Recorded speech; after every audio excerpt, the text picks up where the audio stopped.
Mga kabasketball, inamin na ni LeBron James kung hanggang kailan siya maglalaro. Sinabi niya ito sa post-game interview pagkatapos ng panalo nila sa Memphis Grizzlies kung saan gumawa siya ng triple-double.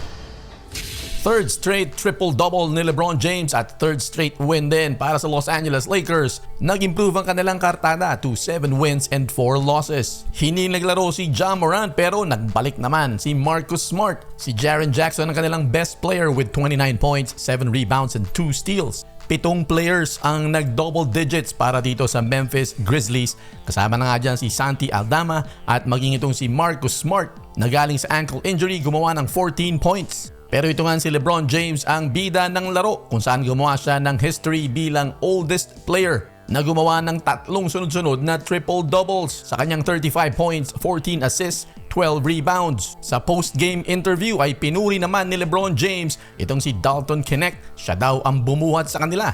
19 points, 7 out of 8 shooting, 5 out of 5 mula sa 3-point country.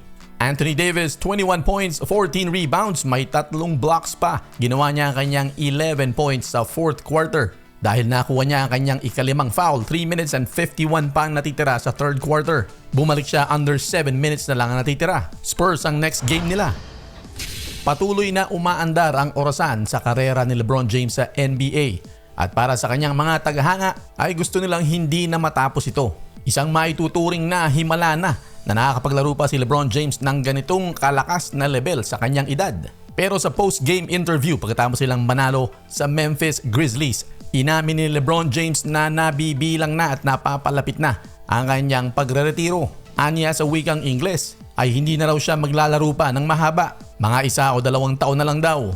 Ginamit niya ang katagang "I'm not gonna play till the wheels fall off." Ibig sabihin ay hindi siya maglalaro to the point na nalaspag na yung kanyang gulong. Nagbabadya na ng retirement si LeBron James noong katapusan ng 2022-23 season nung na-sweep sila ng Denver Nuggets sa Western Conference Finals. Pero meron pa nga siyang goal ng mga panahon na yon at yan ay ang makalaro ang kanyang panganay na anak na si Bronny na nagawa na niya ngayong season na ito. Si Bryce James naman ay meron pang at least 2 taon. Ano man ang maging desisyon ni LeBron James, i-enjoy na lang natin habang nandito pa siya at naglalaro. Marami-rami pa ring basketball yan.